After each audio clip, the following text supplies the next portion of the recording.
እግዚአብሔር እንታይ ይሳነካ ኩሉ ነገር አቤትካ ዝሓስካ ካብ ድቃስና ኣበራብረና ብመንፈስካ ውን ኣጥለቕልቐና እግዚአብሔር እንታይ ይሳነካ ኩሉ ነገር አቤትካ ዝሓስካ ካብ ድቃስና ኣበራብረና ብመንፈስካ ውን ኣጥለቕልቐና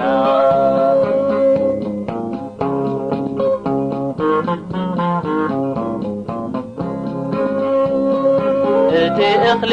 ኣዝዩ ብዙሕ እዩ ቁፅሪ ዓየይተ ገና ሒደት እዩ ኢልካ ናብ ዕዮኻ ኣውፊርካና ፍረ ንኽንፈሪ ተኺልካና ስለዚ መንፈስካ ኣፍስስ ሓይልኻ ኣዕጥቐና እግዚአብሔር እንታይ ይሳነካ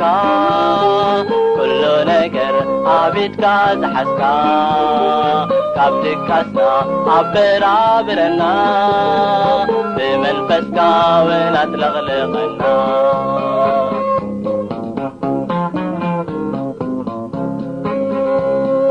ኣብ ፈተና መታን ከይንኣቱ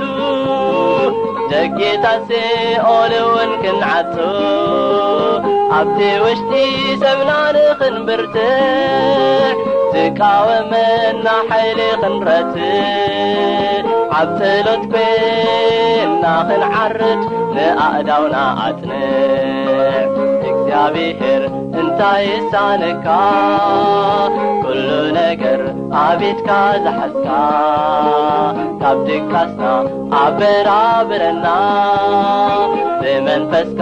ውን ኣጥለቕልቐና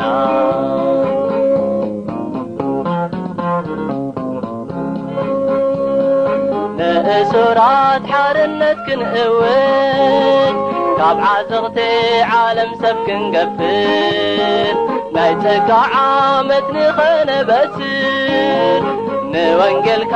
ብምልኣት ክንነግር ኣትግሃና አንክሓና ስራሕኻ ክንገብር እግዚአብሔር እንታይ ይሳነካ ኩሉ ነገር አቤትካ ዝሓስካ ካብ ድቃስና ኣበራብረና ብመንፈስካ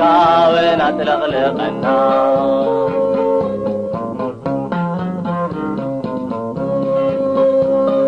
ብናብራ ዓለም ተጠላሊፍና ዕርፊ ሒዝና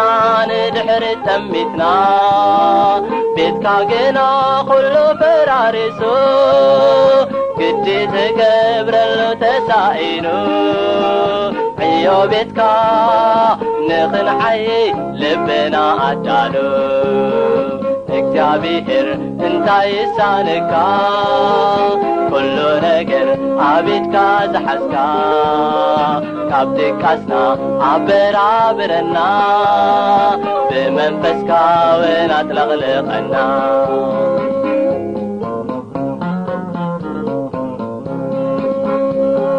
ስራሕኻ ብምልኣት ንኽንርኢ ክፈርስ ዕርድታት ናይ ጽላኤ በብኽፍሉ ኣካላትካ ኢና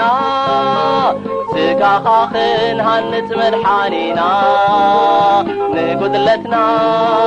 ንድኻምና ወጊድካ ቆመና እግዚአብሔር እንታይ ይሳነካ ኩሉ ነገር አቤትካ ዝሓስካ ካብ ድቃስና ኣበራብረና